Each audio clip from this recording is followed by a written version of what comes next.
Hello friends, स्वागत है आपका हमारे YouTube channel Indian BRD classes में। उम्मीद करता हूं कि आप सभी लोग अच्छे होंगे। मेरा नाम है शशिकांत और आज हम कवर करेंगे प्रकाश चैप्टर का थर्ड पार्ट।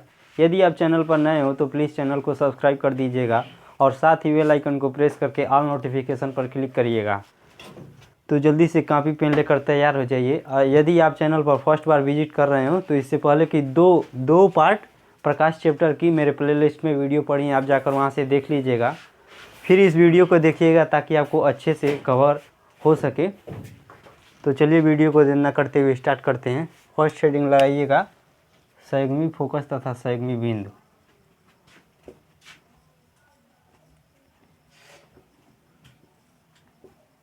संयुग्मी फोकस तथा संयुग्मी बिंदु।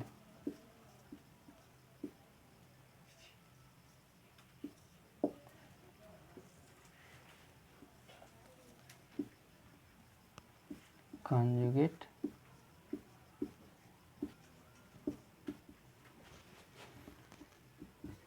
foci and conjugate point।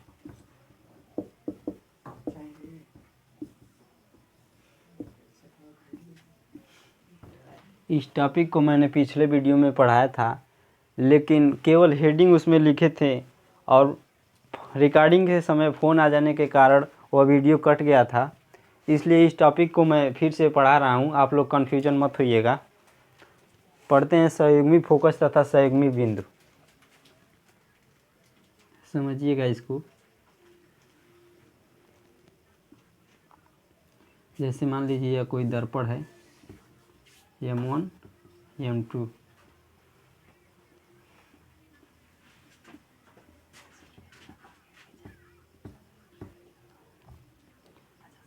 और यह इसका मुख्य अक्ष है। यह ध्रुव है, यह वक्रता की, यह फोकस है, यह वक्रता केंद्र C है। मान लीजिए दर्पण से कुछ दूरी पर एक वस्तु रखी गई है जिसका नाम है O डैश। जब प्रकाश की किरण मुख्य अक्ष के समांतर जाती है तो मुख्य अक्ष के फोकस से होकर चली जाती है, और जब प्रकाश की किरणें वक्रता केंद्र से होकर जाती हैं तो टकराने के पश्चात, परावर्तन के पश्चात उसी माध्यम में लौट आती हैं। इतना बात तो आप लोग समझते होंगे।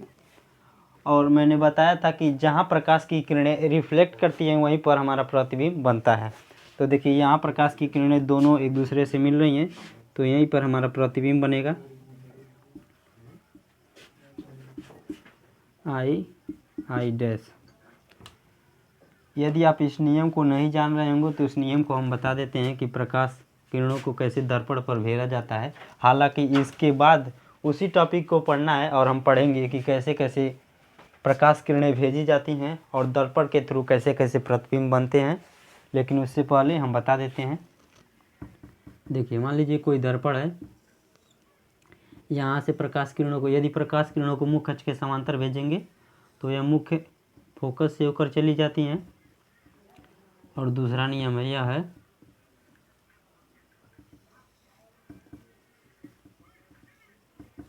जब प्रकाश किरणों को मुख्य फोकस से होकर जाएगी तो मुख्य अक्ष के समांतर हो जाएगी।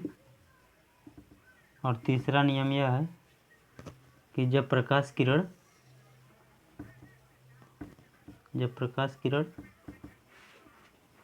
वक्रता केंद्र C से होकर जाती है तो परावर्तन के पश्चात उसी माध्यम में लौट जाती है। ये 3 नियम है जिसको हमें आगे पढ़ना है, लेकिन इसका यूज है यहाँ पर, इसलिए हम इसको बता देते हैं। देखिए यहाँ पर रखी गई वस्तु का प्रतिबिंब यहाँ पर बन रहा है, और इस प्रकार यदि इस वस्तु को उठाकर यहाँ पर रख देंगे तो इसका प्रतिबिंब यहाँ पर बनेगा।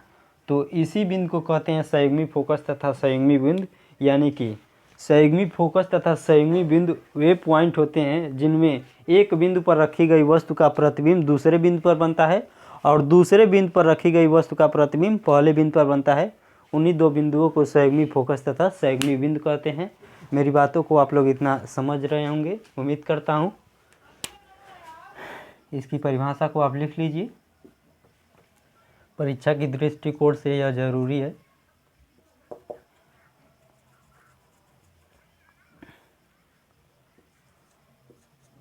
उन दो बिंदुओं को संयुग्मी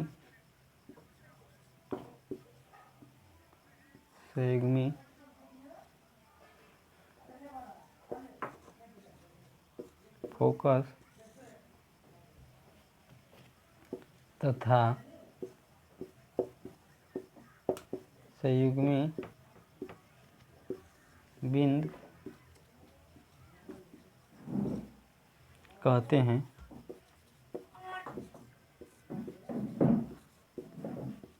जिनमें एक बिंदु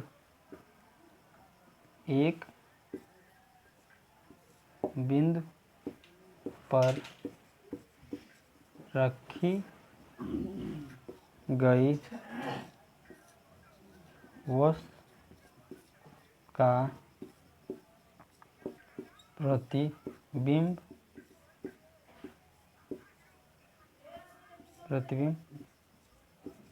दूसरे बिंदु पर बनता हो, दूसरे बिंदु पर बनता हो तथा दूसरे बिंदु पर रखी गई वस्तु का प्रतिबिंब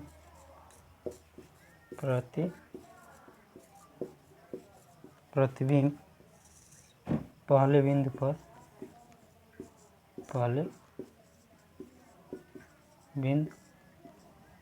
पर बनता हो। यानी कि उन दो बिंदुओं को संयुग्मी फोकस तथा संयुग्मी बिंदु कहते हैं जिनमें से एक बिंदु पर रखी गई वस्तु का प्रतिबिंब दूसरे बिंदु पर बनता हो और दूसरे बिंदु पर रखी गई वस्तु का प्रतिबिंब पहले बिंदु पर बनता हो। उन्हीं दो बिंदुओं को संयुग्मी फोकस तथा संयुग्मी बिंदु कहते हैं। यह एक अवतल दर्पण है, समझिएगा।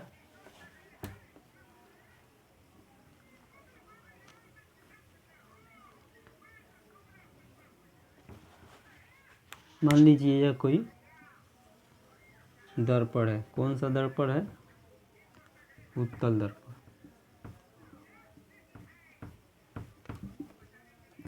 M1 M2, यह क्या है? मुख्य अक्ष। यह वक्रता कैंसी है? यह F है। जब प्रकाश किरणों को यहाँ से हम भेजेंगे इस वस्तु से, तो देखिए मुख्य अक्ष के समांतर चल रही है, परावर्तन के पश्चात मुख्य फोकस से होकर जाती है अवतल दर्पण में, लेकिन इसमें तो रिफ्लेक्ट इधर ही से लौट जाएगा और लगेगा कि मुख्य फोकस से होकर आती है। और दूसरी किरण को वक्रता केंद्र से भेजेंगे। और आपने नियम पढ़ा कि जो प्रकाश की किरणें वक्रता केंद्र से होकर जाती है, टकराने के पश्चात, परावर्तन के पश्चात उसी माध्यम में लौट आती है। देखिए ऐसे जाएगी और लगेगा कि वक्रता केंद्र से होती हुई आती है। और दोनों किरणें यहाँ पर मिल रही हैं, यहीं पर उसका प्रतिबिंब बनेगा I डैश। यहाँ पर रखी गई वस्तु का प्रतिबिंब O डैश का प्रतिबिंब यहाँ पर बन रहा है I डैश। ध्यान से देखिएगा। और यदि इसी वस्तु को उठाकर यहाँ पर रख दे तो रिफ्लेक्ट होगा ही नहीं, परावर्तित किरणें रिफ्लेक्ट होंगी ही नहीं। किरण जो यहाँ से निकलेगी रिफ्लेक्ट होकर इधर ही रह जाएंगी और रिफ्लेक्ट होगा ही नहीं तो प्रतिबिंब बनेगा ही नहीं। यानी कि हम कह सकते हैं कि संयुग्मी फोकस केवल और केवल अवतल दर्पण में ही संभव है, न कि उत्तल दर्पण में। मेरी बातों को आप लोग समझ रहे होंगे, क्योंकि यहाँ से आने वाली किरणों का परावर्तन होता ही नहीं है। संयुग्मी फोकस, एक लाइन और लिख लीजिएगा, फोकस केवल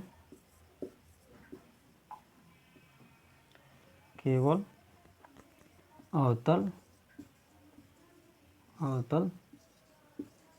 दर्पण में ही संभव है, न कि उत्तल दर्पण में। उत्तल दर्पण में इतना आप नोट कर लीजिएगा। और यदि नहीं नोट करना चाहते हैं तो मैंने डिस्क्रिप्शन बॉक्स में अपने टेलीग्राम चैनल का लिंक दे दिया है, वहाँ से जाकर डाउनलोड कर सकते हैं, या फिर टेलीग्राम पर आप डायरेक्ट सर्च करिएगा इंडियन बीआरडी क्लासेस, और फिर मेरे टेलीग्राम चैनल को ज्वाइन कर लीजिएगा और साथ ही वीडियो को डाउनलोड कर लीजिएगा। नेक्स्ट हेडिंग डालिए,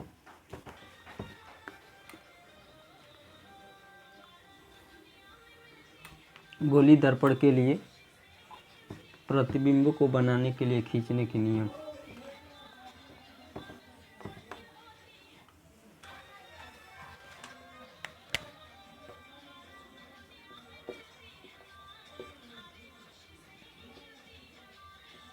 गोली,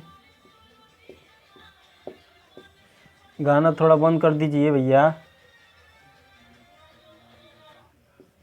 से बनने वाले प्रतिबिंबों के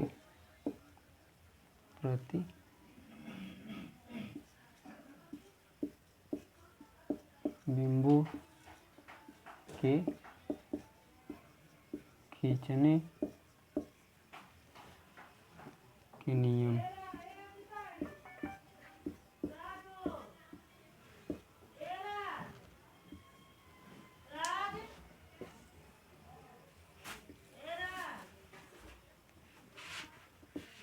प्रतिबिंबों को खींचने के नियम।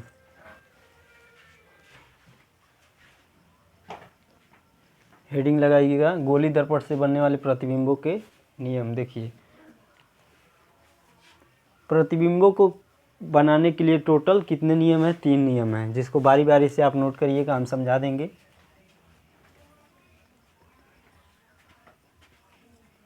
बनने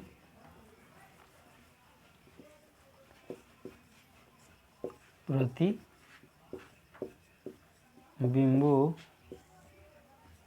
को बनाने के कुल 3 नियम हैं।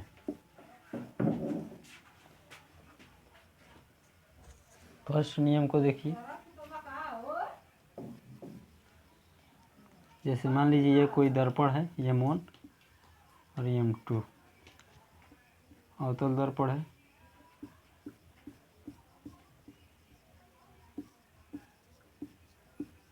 अवतल दर्पण।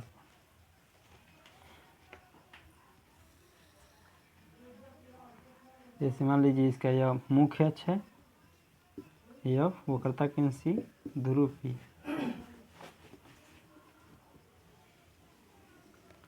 यहाँ पर कोई उत्तल दर्पण है,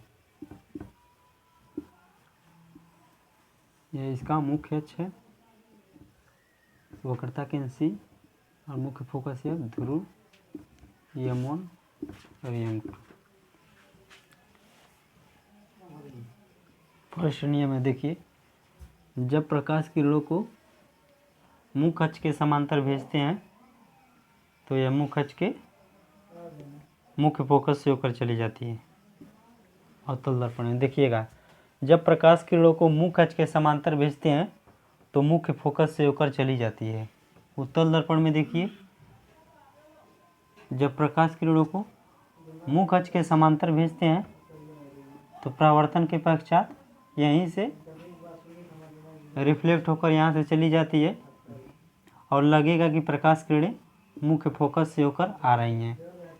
मुख्य फोकस के समांतर जाने वाली प्रकाश की किरणें मुख्य फोकस से होकर चले जाएंगे और यहाँ पर प्रकाश की किरणें मुख्य अक्ष के समांतर जाती हैं, रिफ्लेक्ट होकर ऐसे प्रतीत होती हैं कि मुख्य फोकस से होती आती हैं। और दूसरा नियम यह है, इसी का उल्टा कर दीजिएगा।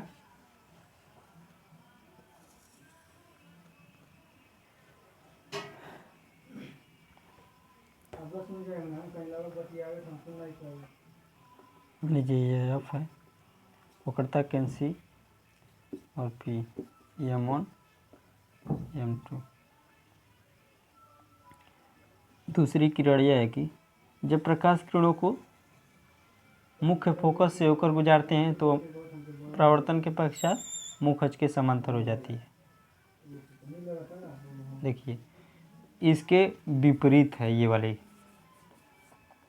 इस नियम के विपरीत है। इसमें क्या है, मुख्य अक्ष के समांतर जा रही है और परावर्तन के पश्चात मुख्य फोकस से होकर चली आ रही है। और इसमें देखिए, मुख्य फोकस से होकर जाती है और परावर्तन के पश्चात मुख्य अक्ष के समांतर हो जाती है। उत्तल दर्पण में देखिए,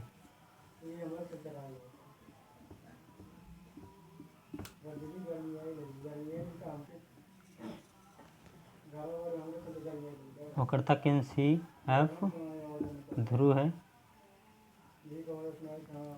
देखिए,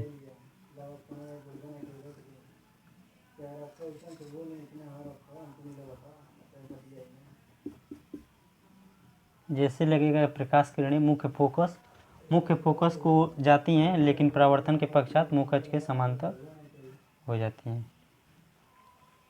यह उत्तल दर्पण है और यह अवतल दर्पण है। इन दोनों नियमों को हम लिख लेते हैं, उसके बाद थर्ड नियम पढ़ेंगे।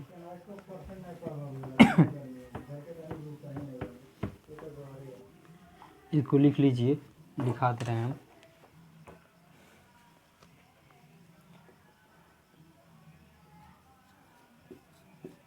मुख्य अक्ष के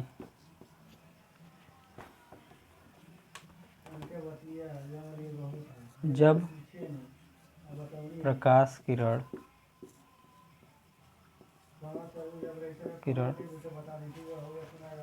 धीरे धीरे बोलिए भैया थोड़ा। जब प्रकाश किरण मुख्य अक्ष के समांतर चलती है तो परावर्तन के पश्चात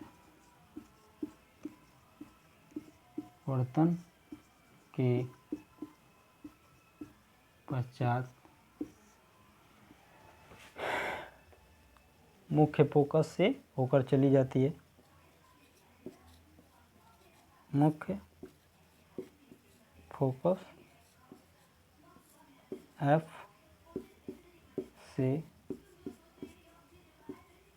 चली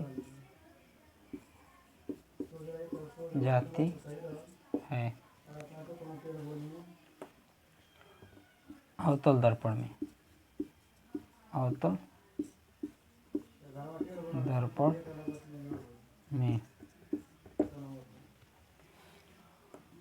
उत्तल दर्पण में ऐसा प्रतीत होता है कि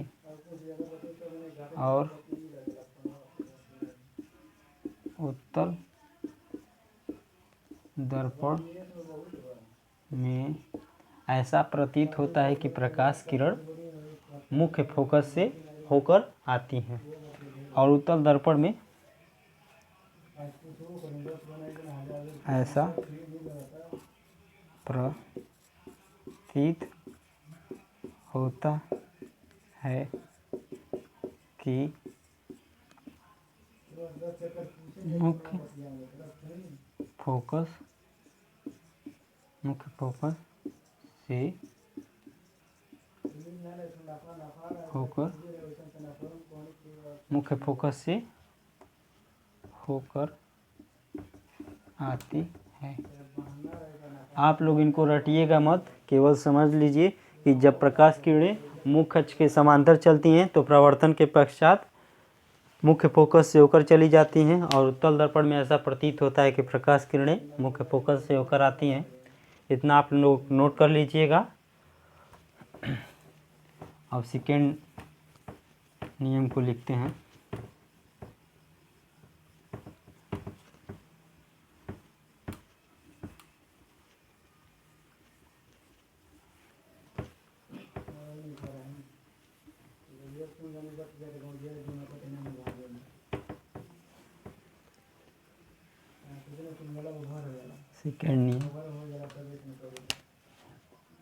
सेकेंड नियम हमारा क्या है?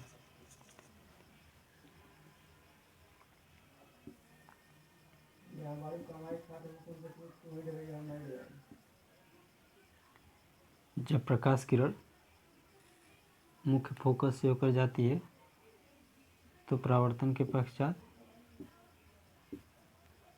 मुख्य अक्ष के समांतर हो जाती है।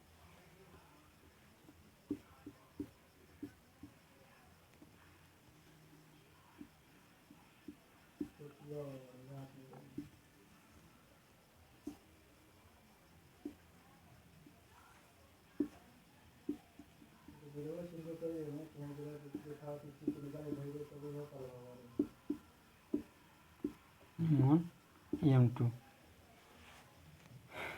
इसको भी लिख लीजिए।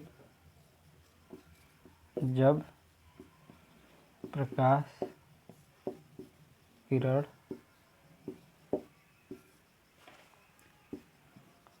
मुख्य फोकस से होकर जाती है तो परावर्तन के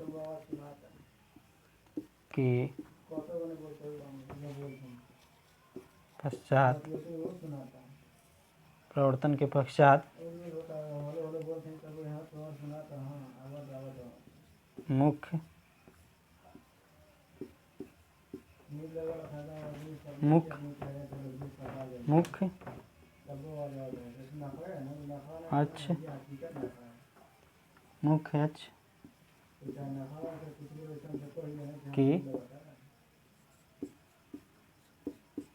समांतर हो जाती हैं। मुख्य अक्ष के समांतर हो जाती हैं। आप लोग नोट कर लीजिएगा। तीसरे नियम को हम लिख देंगे यहीं पर।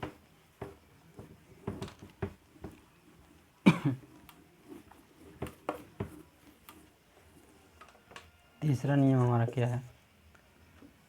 जैसे मान लीजिए कोई अवतल दर्पण है, M1 M2, ये उसका मुख्य अक्ष है, वक्रता केंद्र C है और ये F है, ध्रुव P है।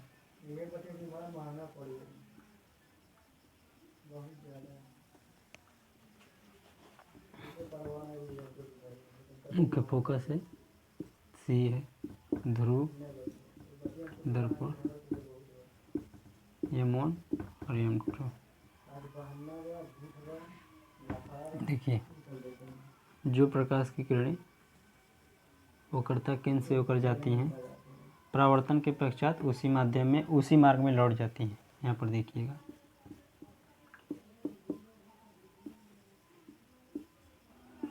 देखिए प्रकाश की किरणें यहाँ से जाएंगी और टकराने के पश्चात यहीं से लौट आएंगी, और ऐसा प्रतीत होगा कि यह वक्रता केंद्र से होकर आती है।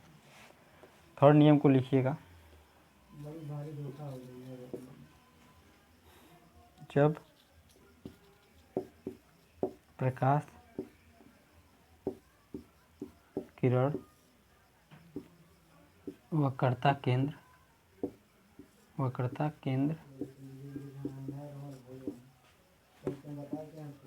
से होकर जाती है तो परावर्तन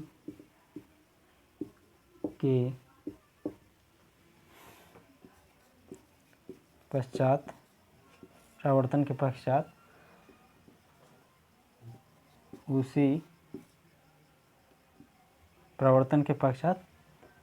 अपने ही मार्ग से वापस लौट आती हैं।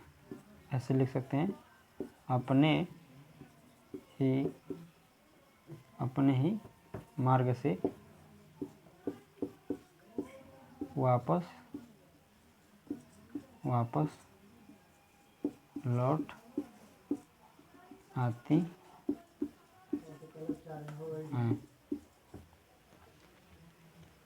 अपने ही मार्ग पर वापस लौट आती हैं और ये प्रकाश किरण दर्पण पर अभिलंबवत पड़ती हैं।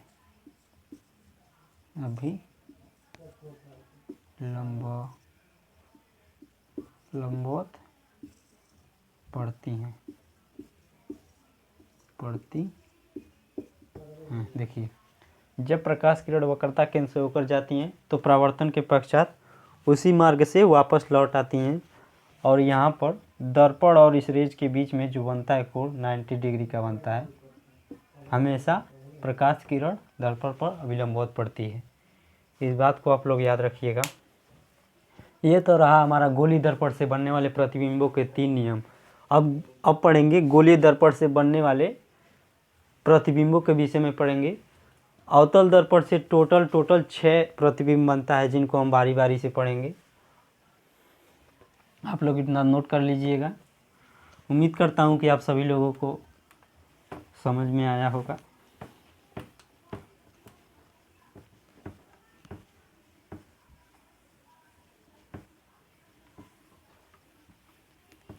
इस नियम को आप लोग याद रखिएगा, तभी आप प्रतिबिंब बना पाएंगे। और इस चैप्टर में सबसे इम्पॉर्टेंट यही टॉपिक है। इस टॉपिक से हर साल क्वेश्चन पूछे जाते हैं और बड़े प्रश्नों में पूछे जाते हैं।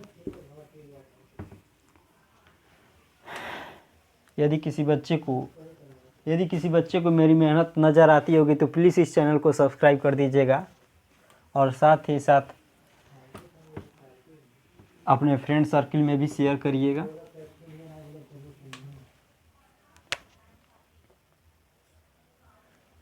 हेडिंग लिखिए, अवतल दर्पण से बनने वाले प्रतिबिंब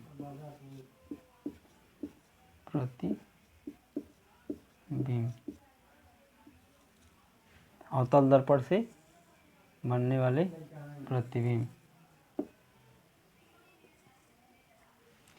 अवतल दर्पण से टोटल 6 नियम बनेंगे, 6 प्रतिबिंब बनेंगे। फर्स्ट हमारा प्रतिबिंब देखिए, मान लीजिए, पहले लिख लीजिएगा हेडिंग,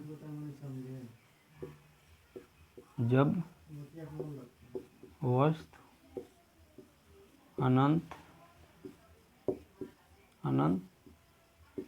पर रखी हो।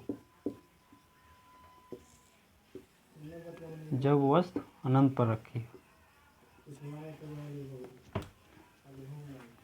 समझिएगा। जैसे मान लीजिए यह कोई दर्पण है, अवतल दर्पण के थ्रू हम प्रतिबिंबों के बना रहे हैं, तो यह एक अवतल दर्पण है। यह क्या है? मुख्य अक्ष है। यह दर्पण का ध्रुव है दर्पण M1 M2।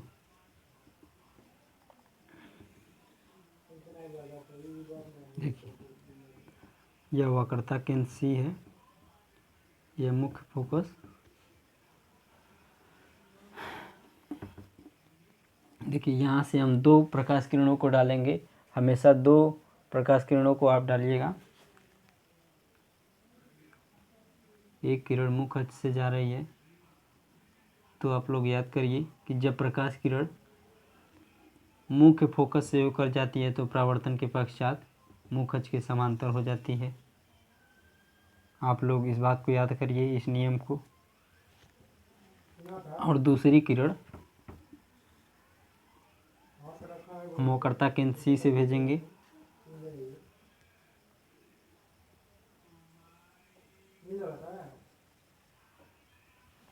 वक्रता केंद्र हम C से भेजे हैं। देखिए, और आप लोग जानते हैं कि जहाँ पर 2 प्रकाश किरणें एक दूसरे के रिफ्लेक्ट करती हैं, मिलती हैं, वहीं पर हमारा प्रतिबिंब बनता है। देखिए, एक किरण को मुख्य फोकस से होकर भेजे हैं तो परावर्तन के पश्चात मुख्य अक्ष के समांतर हो गया है, और दूसरी प्रकाश किरणों को हमने वक्रता केंद्र से भेजा है और टकराने के पश्चात पुनः उसी मार्ग में लौट गया है। यह तो रहा हमारा दोनों नियम। और देखिए यहीं पर दोनों प्रकाश किरण रिफ्लेक्ट कर रही हैं, मिल रही हैं, यानी कि यहीं पर इसका प्रतिबिंब बनेगा। वस्तु हमारा, मान लीजिए कोई वस्तु O डैश है जिसको हम अनंत पर रखे हैं, अनंत पर रखे हैं। देखिए, और अवतल दर्पण में हमेशा प्रतिबिंब नीचे बनता है, यानी कि उल्टा बन रहा है। एक स्थिति में प्रकाश आभासी बनता है जो कि दर्पण के पीछे बनता है, उल्टा बन रहा है और वास्तविक बनता है। और हमेशा आप जानते हैं कि अवतल दर्पण से हमेशा वास्तविक प्रतिबिंब बनता है, एक स्थिति में आभासी बनेगा। और वस्तु अनंत पर रखी गई है। यह वस्तु बहुत बड़ी है। इस वस्तु का प्रतिबिंब F डैश पर वस्तु से छोटा बना है, वास्तविक बना है और उल्टा बना है। इसको हम कैसे लिखेंगे, यह एग्जाम में आता है, तो टोटल इसका मतलब ऐसे फिगर बना दीजिएगा और इसके विषय में लिख दीजिएगा, आपको नंबर मिल जाएगा। इसको हम कैसे लिखेंगे, मैं यहाँ पर पूरा लिखूंगा नहीं, केवल इसको आपको समझा दे रहा हूँ, आप लोग समझ लीजिएगा कैसे कैसे हमको लिखना है। यदि मैं लिखने लगा तो वीडियो काफ़ी लंबा हो जाएगा। देखिए, लिखेंगे कि माना एक दर्पण है, माना एक दर्पण M1 और M2 है जिसका ध्रुव P है, वक्रता केंद्र C और फोकस F है। दर्पण से अनंत दूरी पर एक वस्तु O डैश रखी गई है। याद करिएगा मेरे साथ साथ कि माना एक दर्पण M1 और M2 है जिसका मुख्य फोकस F है, वक्रता केंद्र C है और ध्रुव P है। इस दर्पण से कोई वस्तु है जो अनंत दूरी पर रखी गई है, जो O डैश है। वस्तु से एक प्रकाश किरण को हमने भेजा है प्रकाश मुख्य अक्ष से। वस्तु से एक प्रकाश किरण को मुख्य अक्ष के समांतर मुख्य अक्ष से भेजते हैं तो परावर्तन के पश्चात मुख्य अक्ष के समांतर हो जाती हैं, और दूसरी किरण को जब हम वक्रता केंद्र से भेजते हैं तो परावर्तन के पश्चात उसी माध्यम में लौट जाती है। देखिए, प्रकाश की किरण आ रही है और टकराने के पश्चात यहीं से वापस लौट जाती है। यह तीसरा नियम था और यह दूसरा नियम था। और दोनों प्रकाश की किरणें आपस में एक जगह मिलती हैं, I डैश पर मिलती हैं, जहाँ पर इस वस्तु का मुख्य फोकस पर प्रतिबिंब बन रहा है, जो कि प्रतिबिंब इस वस्तु से छोटा बनता है, और वास्तविक बनता है और उल्टा बनता है। केवल इतना ही लिखना है। एक मैं लिख दे रहा हूँ, मैं लिखूँगा नहीं, काफ़ी बड़ा हो जाएगा, आप लोग इसको केवल समझ लीजिए। माना कि एक कोई दर्पण M1 और M2 है जिसकी मुख्य फोकस F है और दर्पण की वक्रता केंद्र C है और मुख्य फोकस F है। माना कि एक किरण को वस्तु से मुख्य फोकस से होकर भेजते हैं तो मुख्य अक्ष के समांतर हो जाती है, और दूसरी किरण को जब वक्रता केंद्र C से भेजते हैं तो परावर्तन के पश्चात उसी मार्ग से वापस लौट आती है। ये दोनों किरणें मुख्य फोकस पर मिलती है जहाँ पर वस्तु का प्रतिबिंब I डैश बनता है। यह प्रतिबिंब वास्तविक, उल्टा और वस्तु से छोटा बनता है, आप लोगों को केवल इतना ही बात लिखना है, एग्ज़ाम में पूरे नंबर मिलेंगे। उम्मीद करता हूँ कि आप सभी लोग इस बात को समझे होंगे। दूसरा नियम लिखिए। देखिए, पहले तो वस्तु अनंत पर थी, अब वस्तु को हम कहाँ रख सकते हैं? अनंत और वक्रता केंद्र के बीच में, फिर अनंत पर, फिर वक्रता केंद्र पर, फिर वक्रता केंद्र और एफ डैश के बीच में, एफ के बीच में, फिर फोकस पर, फिर फोकस और ध्रुव के बीच में। ऐसे ऐसे वस्तु को बढ़ाते जाएंगे और प्रतिबिंब देखेंगे कि कहाँ कहाँ बन रहा है। आखिर में यही तो जगह है जहाँ पर हम वस्तु को रख कर प्रतिबिंब बनाएंगे। देखिए, सबसे पहले अनंत पर रखे हैं। अब क्या करेंगे कि वस्तु को उठाकर अनंत और वक्रता केंद्र के बीच में रख देंगे, फिर वस्तु को वक्रता केंद्र पर रख देंगे, देखेंगे कि कहाँ प्रतिबिंब बन रहा है। फिर वस्तु को उठाकर एफ डैश मतलब मुख्य फोकस और वक्रता केंद्र के बीच में रख देंगे, फिर वस्तु को उठाकर मुख्य फोकस पर रख देंगे और देखेंगे कि कहाँ प्रतिबिंब बन रहा है। फिर यहाँ से वस्तु को उठाकर यहाँ पर रख देंगे और देखेंगे कि कहाँ प्रतिबिंब बन रहा है। इस प्रकार से अवतल दर्पण से टोटल के टोटल 6 प्रतिबिंब बनेंगे। देखिए, एक यहाँ रखें, एक बन गया, और वक्रता केंद्र सी और अनंत के बीच में रख देंगे, दूसरा हो जाएगा। वक्रता केंद्र पर तीसरा होगा, और वक्रता केंद्र और मुख्य फोकस के बीच में चौथा होगा, और वक्रता केंद्र पर पाँचवा फिगर, और छठा फिगर फोकस और ध्रुव के बीच में बनता है। आप लोग याद रखिएगा, क्योंकि बहुविकल्पी प्रश्नों में यह पूछा जाता है कि अवतल दर्पण से कितने प्रकार के प्रतिबिंब बनाए जा सकते हैं। टोटल के टोटल 6 प्रतिबिंब बनता है, याद रखिएगा। दूसरा हेडिंग लिखिए, जब प्रतिबिंब कितना टाइम हुआ टीटू? जब प्रतिबिंब कितना? जब प्रतिबिंब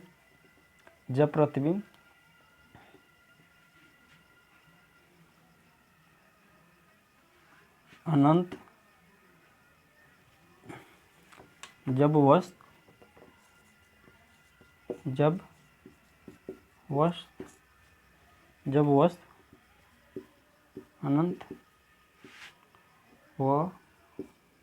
अनंत व वक्रता केंद्र के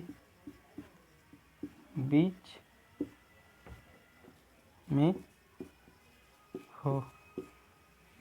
जब वस्तु अनंत व वक्रता केंद्र के बीच में हो। देखिए, इसका फिगर ऐसे बनेगा, जैसे मान लीजिए यह कोई दर्पण है,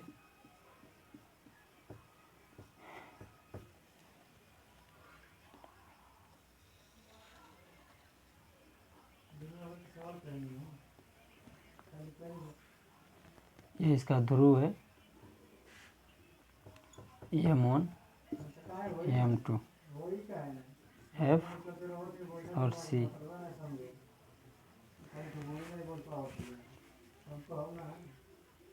यहाँ पर हम वस्तु को रख देते हैं। देखिए, देखिए 2 प्रकाश किरणों को हमें भेजना है। हम एक प्रकाश किरण को मुख्य अक्ष के समांतर भेजेंगे, परावर्तन के पश्चात मुख्य फोकस से होकर चली आएगी। आप लोग जानते होंगे, यदि जिस बच्चे को यह नियम पता होगा वह काफ़ी आसानी से फिगर को बना सकता है। और दूसरी प्रकाश किरणों को वक्रता केंद्र से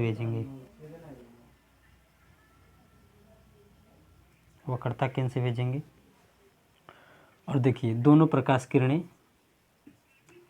एक किरण को मुख्य अक्ष के समांतर भेजे हैं तो परावर्तन के पश्चात मुख्य फोकस से होकर चली गई है, और दूसरी किरण जो कि वक्रता केंद्र से हम भेज रहे हैं परावर्तन के पश्चात उसी माध्यम में लौट आते जाती हैं, और दोनों किरणें यहीं पर मिल रही हैं, तो यहीं पर इसका प्रतिबिंब बन जाता है I डैश। इस बात को आप लोग समझ रहे होंगे कि जब प्रकाश किरणों को मुख्य अक्ष के समांतर भेजते हैं तो मुख्य फोकस से होकर चली जाती है, और जब प्रकाश किरण को मुख्य वक्रता केंद्र से भेजते हैं तो परावर्तन के पश्चात उसी मार्ग में वापस लौट आती हैं, और दोनों किरणें I डैश पर मिल रही हैं, तो यहीं पर इसका प्रतिबिंब वास्तविक उल्टा और वस्तु से छोटा बना है। देखिए, ये वस्तु इतनी बड़ी है और प्रतिबिंब इतना छोटा बन रहा है। इसको हम लिखेंगे कि माना कोई दर्पण M1 और M2 है, जिसका ध्रुव P और वक्रता केंद्र C और मुख्य फोकस F है। दर्पण से अनंत और वक्रता केंद्र के बीच में कोई वस्तु ओ डैश रखी गई है। वस्तु से एक प्रकाश की किरण जब मुख्य अक्ष के समांतर जाती है तो परावर्तन के पश्चात मुख्य फोकस से होकर चली जाती है, और दूसरी प्रकाश किरण जब वक्रता केंद्र सी से होकर जाती है तो परावर्तन के पश्चात उसी मार्ग में लौट आती है, और यह दोनों किरणें मुख्य फोकस तथा वक्रता केंद्र के बीच में मिलती हैं, जहां पर उसका प्रतिबिंब आई डैश बनता है, और यह प्रतिबिंब वस्तु से छोटा, वास्तविक और उल्टा बन रहा है। इतना बात को आपको लिखना है। उम्मीद करता हूं कि आप इस बात को समझे होंगे कि कैसे कैसे मैंने ये किया है।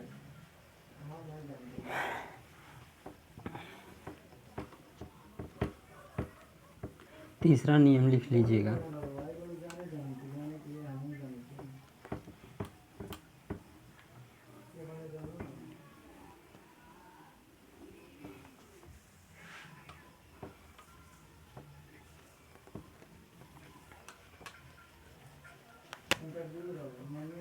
जब वस्तु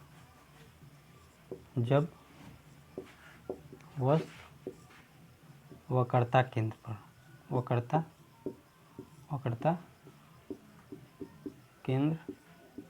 पर हो,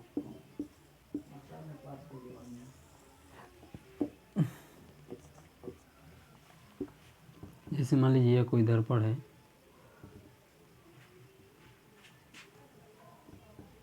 M1 M2, वक्रता केंद्र C P और मुख्य फोकस। जब वस्तु को वक्रता केंद्र पर हम रख देते हैं, देखिए अब हम वस्तु को यहाँ पर रख देंगे।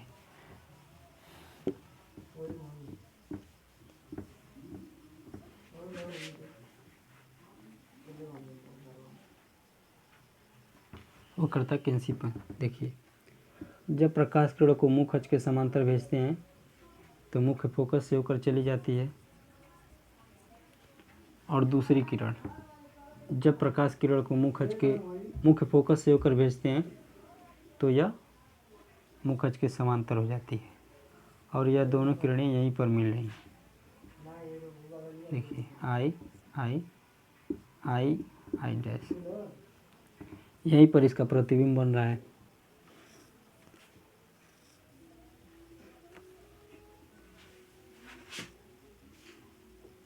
यहीं पर इसका प्रतिबिंब बन रहा है, सी है। देखिए दिखने में लग रहा है कि यह जो प्रतिबिंब आई डैश बना है, आई डैश, यह वस्तु के बराबर है, तो सेम बात है। यहाँ से प्रकाश किरण आई है मुख्य अक्ष के।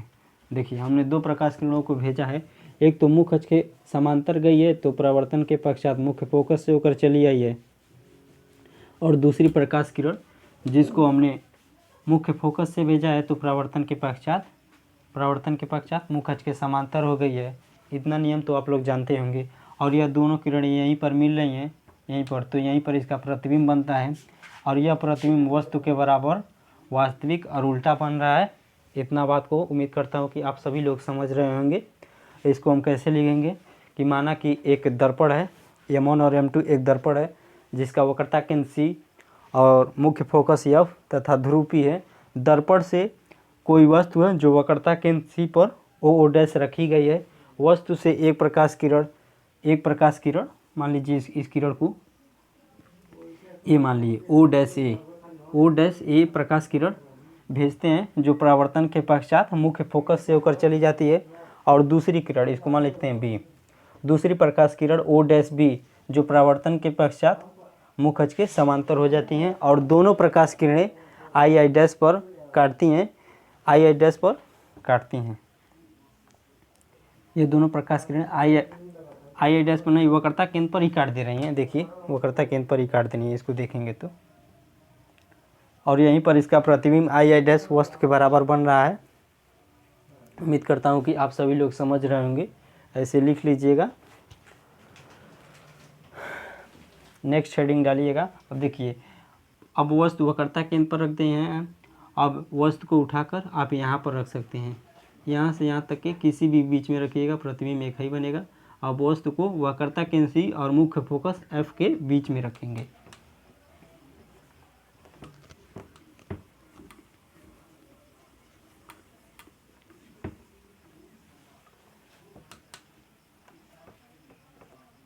जब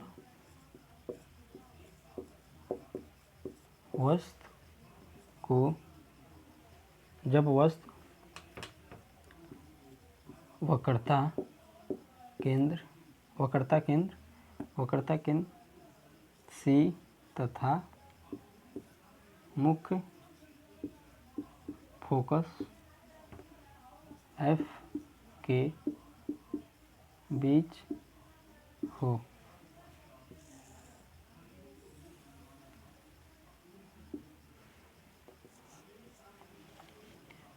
मान लीजिए कि कोई दर्पण है,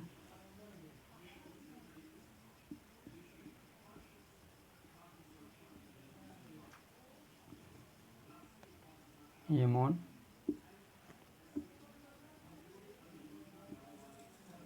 M2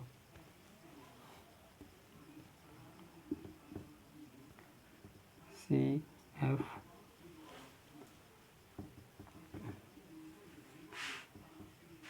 अब वस्तु को यहाँ पर रख दिए,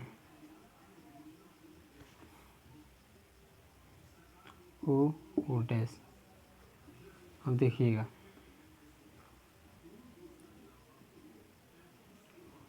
एक प्रकाश किरण को हम मुख्य अक्ष के समांतर भेजते हैं, यह मुख्य फोकस से होकर चली जाएगी, आप लोग तो यह जानते हैं। और दूसरी प्रकाश किरण मुख्य फोकस से भेजते हैं, तो यह ऐसे बनेगा फिगर।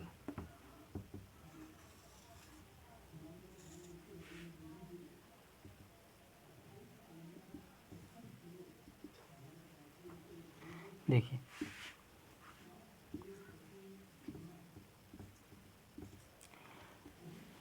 ए बी, माना कि कोई दर्पण M1 और M2 है जिसका वक्रता केंद्र सी, मुख्य फोकस F और ध्रुव P है, और वक्रता केंद्र सी और मुख्य फोकस F के बीच में कोई वस्तु O डैश है। वस्तु O डैश से एक प्रकाश किरण O डैश ए भेजा, जो परावर्तन के पश्चात मुख्य अक्ष से होकर चली जाती है। और आप जानते हैं कि नियम, मुख्य अक्ष के समांतर चलने वाली प्रकाश की किरणें परावर्तन के पश्चात मुख्य फोकस से होकर चली जाती हैं, और दूसरी किरण हमने मुख्य फोकस से भेजा, और आप नियम जानते हैं कि जो प्रकाश की किरणें मुख्य फोकस से होकर जाती हैं परावर्तन के पश्चात मुख्य अक्ष के समांतर हो जाती हैं, और ये दोनों किरणें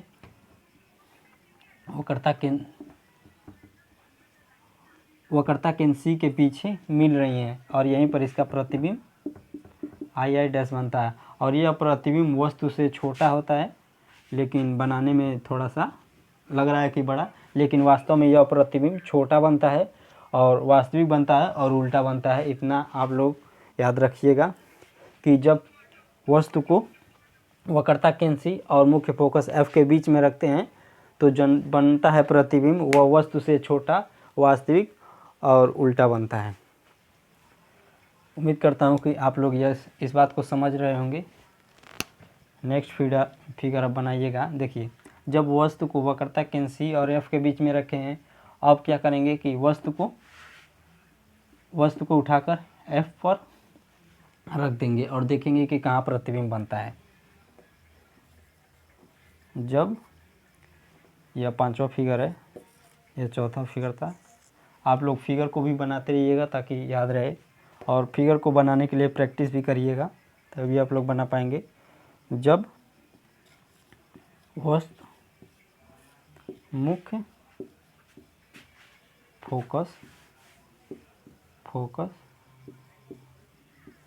पर हो, देखिए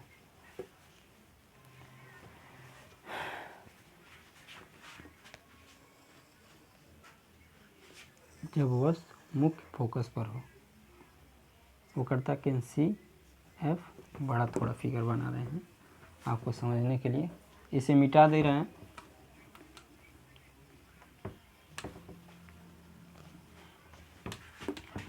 मान लीजिए कि यह कोई दर्पण है M1 M2,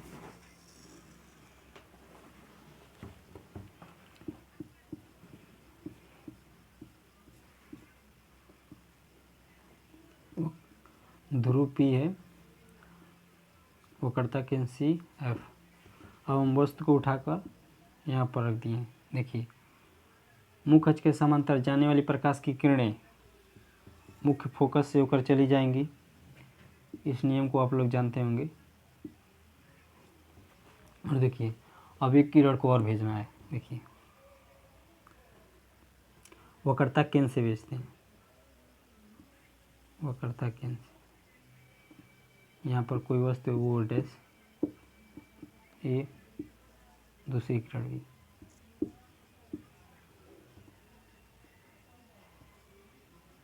देखिए, हमने एक प्रकाश किरण को ओ डैश वस्तु से भेजा है जो मुख्य अक्ष के समांतर है, और मुख्य अक्ष के समांतर जाने वाली प्रकाश की किरणें परावर्तन के पश्चात मुख्य फोकस से होकर चली जाती हैं। यह बात आप लोग जान रहे होंगे।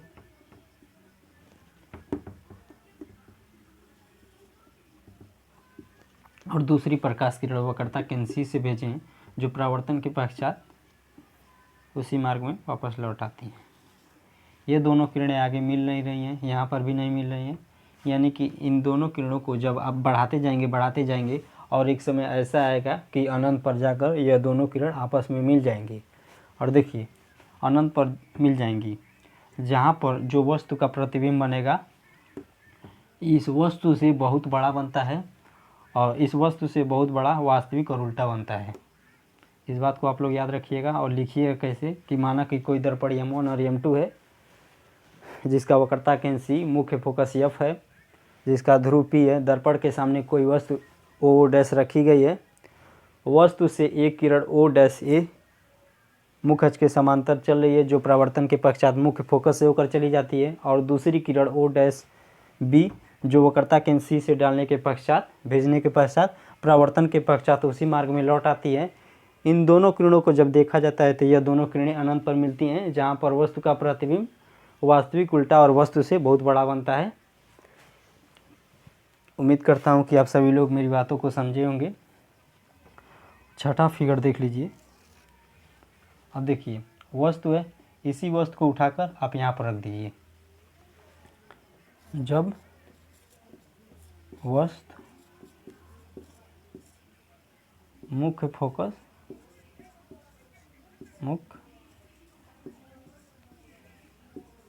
फोकस तथा ध्रुव के बीच हो। इसको मिटा देते हैं, यहाँ पर लिखते हैं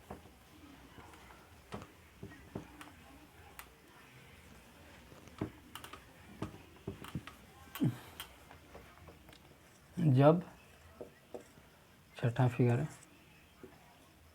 वस्तु मुख्य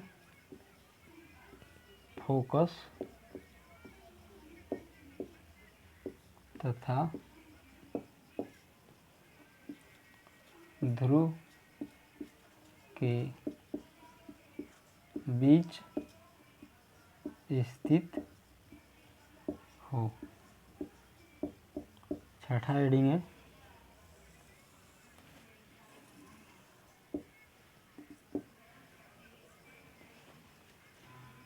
इसको हम मिटा देते हैं।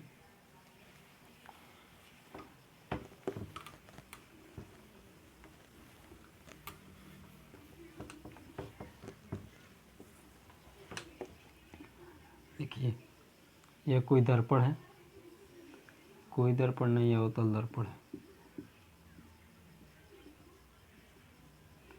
जिसका मुख्य फोकस P है, मुख्य फोकस F और वक्रता केंद्र C है। दर्पण को हम ध्रुव P और मुख्य फोकस F के बीच में हो, जैसा कि रीडिंग में लिखा है, जब वस्तु मुख्य फोकस और ध्रुव के बीच स्थित हो। मान लीजिए कि यहाँ पर कोई वस्तु O डैश। देखिए, यहाँ से दो प्रकाश किरणों को हम भेजेंगे, फर्स्ट किरण यहाँ से एक प्रकाश किरणों को मुख्य अक्ष के समांतर भेजे हैं, जो परावर्तन के पश्चात मुख्य फोकस से होकर चली जाती हैं। जो परावर्तन के पश्चात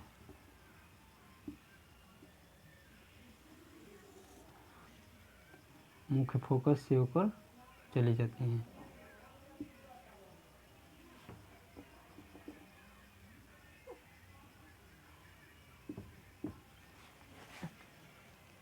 मुख्य अक्ष के समांतर चल रहा है तो परावर्तन के पश्चात मुख्य फोकस से होकर जाता है, आप लोग इतना जान रहे हैं। और दूसरी प्रकाश किरण को हम वक्रता केंद्र सी से भेजते हैं। देखिए, और इन दोनों किरणों को जब पीछे बढ़ाएंगे तो यहाँ पर प्रकाश किरणें मिलेंगी।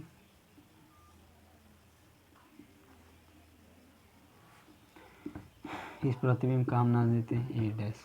देखिए, यही एक कंडीशन है कि अवतल दर्पण में यहाँ पर प्रतिबिंब आभासी वस्तु से बड़ा और सीधा बनता है। यही एक कंडीशन था जो हमने आपको बता दिया। और इसको हम लिखेंगे कैसे? माना कि एक दर्पण है जिसका मुख्य फोकस P, वक्रता केंद्र C और ध्रुव P है, और एक वस्तु को दर्पण से किसी वस्तु को O डैश, एक वस्तु है O डैश जिसको हम ध्रुव P और मुख्य फोकस F के बीच में रखे हैं। जब वस्तु O डैश से एक प्रकाश किरण O डैश A भेजा तो परावर्तन के पश्चात मुख्य फोकस से होकर चली जाती है, और दूसरी किरण O डैश B को भेजने के बाद जो जो वक्रता केंद्र C से होकर जाती है, परावर्तन के पश्चात अपने ही मार्ग में वापस लौट आ जाती है। और उन दोनों किरणों को पीछे बढ़ाने पर आई डैश पर मिलते हैं, जहाँ पर वस्तु का प्रतिबिंब बनता है। और यह प्रतिबिंब वस्तु से देखिए बड़ा और आभासी तथा सीधा बनता है। इतना बात को आपको लिखना था। हमने अवतल दर्पण से बनने वाले कुल 6 प्रतिबिंबों को आपके सामने बनाकर दिखा दिया और समझा भी दिया। उम्मीद करता हूँ कि आप सभी लोग मेरी बातों को अच्छे से समझे होंगे। एक बार फिर से मैं टोटल फिगर को बनाकर दिखा देता हूँ और कैसे याद रखना है ये भी बता देता हूँ छोटे में करके। जिस बच्चे को मेरी मेहनत नज़र आती होगी प्लीज़ चैनल को सब्सक्राइब कर देना, और साथ ही अपने फ्रेंड सर्किल में या अपने क्लासमेट के पास ज़रूर शेयर करिएगा, क्योंकि यह वीडियो उन बच्चों के लिए काफ़ी हेल्पफुल होगा जो इस साल बोर्ड एग्ज़ाम देने वाले हैं। देखिए, यह कोई दर्पण है। पहले हमने वस्तु को अनंत पर रखा था। मान लीजिए वक्रता केंद्र C है। इसको हम रफली जल्दी बता दे रहे हैं, M1 M2, क्योंकि वीडियो ज़्यादा बड़ा हो रहा है। फर्स्ट किरण को हमने भेजा था मुख्य फोकस से, जो कि वक्रता केंद्र मुख्य अक्ष के समांतर चली जाती है, और दूसरी किरण को भेजा था वक्रता केंद्र से, और यहीं पर इसका प्रतिबिंब बना था आई डैश। दूसरा फिगर था जब वस्तु को, यहाँ पर वस्तु अनंत पर था,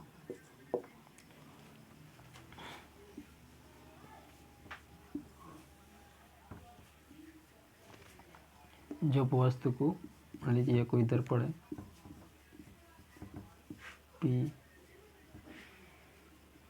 PFC। देखिए, जब वस्तु को वक्रता केंद्र C और अनंत के बीच में रखे थे, मुख्य अक्ष के समांतर चलने वाली प्रकाश की किरणें मुख्य फोकस से होकर चली जाती हैं, और दूसरी प्रकाश किरण को हमने वक्रता केंद्र से भेजा था O डैश, और दोनों किरणें यहाँ मिली थी, और यहीं पर इसका प्रतिबिंब बना था। इसको हम केवल समझाने के लिए बता रहे हैं, नोट मत करिएगा। ए डैश यहाँ पर मान लीजिए कोई दी। तीसरा फिगर, जब वस्तु को हम वक्रता केंद्र पर रखे थे,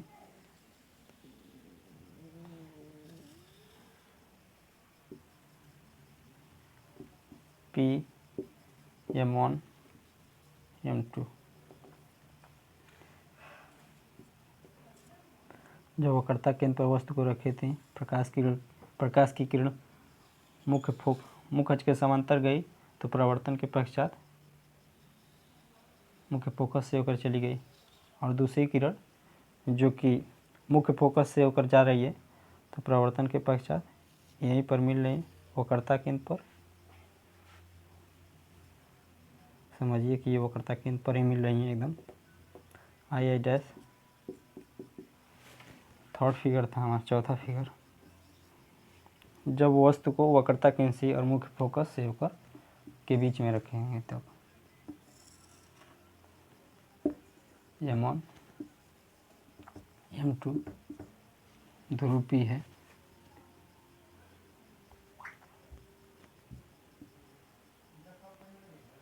मुख्य फोकस F, वक्रता केंद्र C, और इस वस्तु को यहाँ पर रख दीजिए। मुख्य फोकस से होकर भेजे हैं और दूसरी प्रकाश किरण को मुख्य अक्ष के समांतर भेजे हैं, मुख्य फोकस से होकर भेजे हैं, और यह दोनों किरणें यहाँ पर मिलती हैं O डैश। यहाँ पर इसका प्रतिबिंब था आई डैश। पांचवा फिगर था हमारा, अभी हाल में पढ़े हैं। मान लीजिए कि यह कोई अवतल दर्पण है,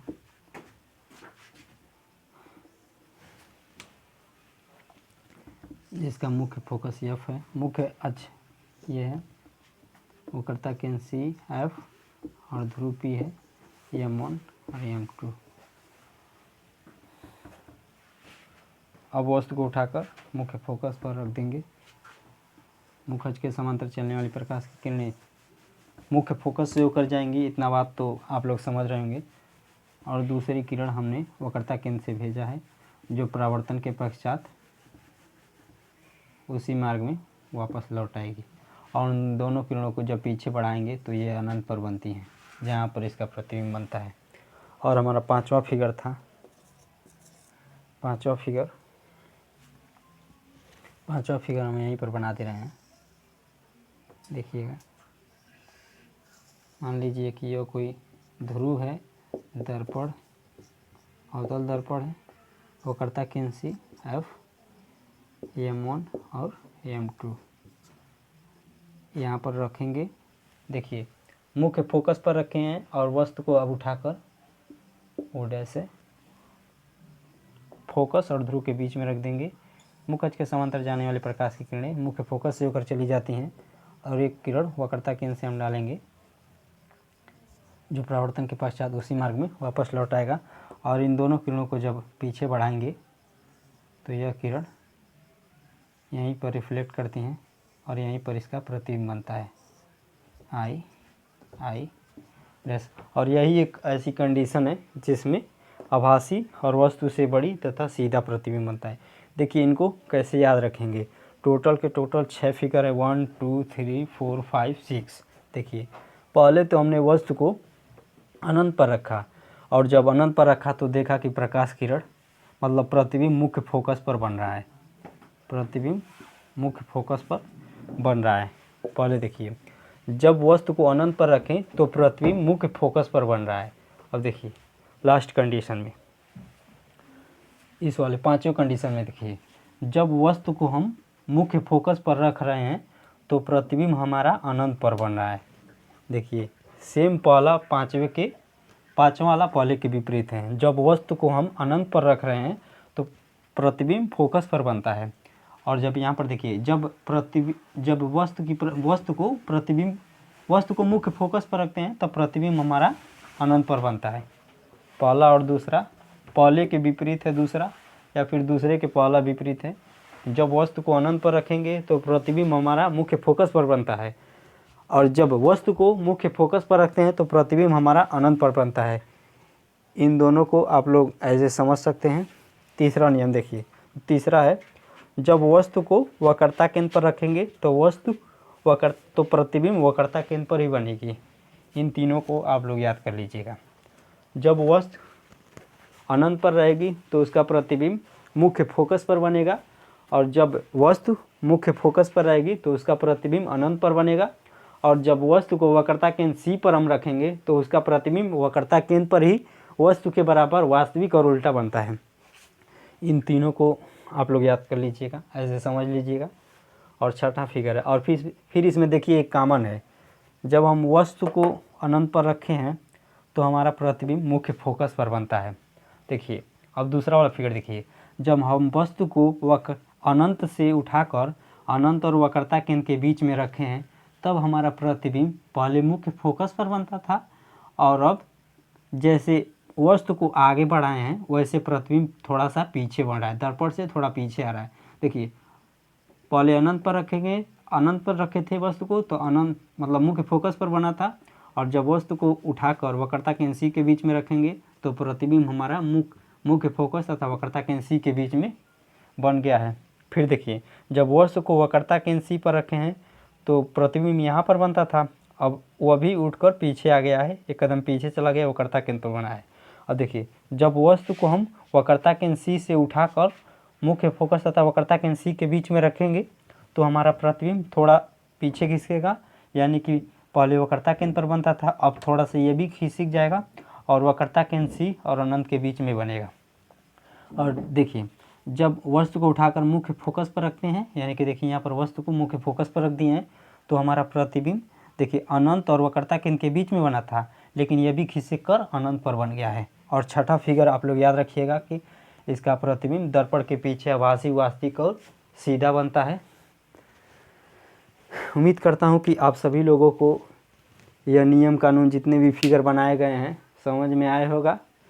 और हाँ, यदि किसी बच्चे को डाउट हो तो प्लीज़ कमेंट बॉक्स में कमेंट ज़रूर करिएगा, या फिर जिस भी टॉपिक पर आपको वीडियो चाहिए तो प्लीज़ कमेंट करिएगा, मैं इस टॉपिक पर आपको वीडियो बनाकर दे दूँगा।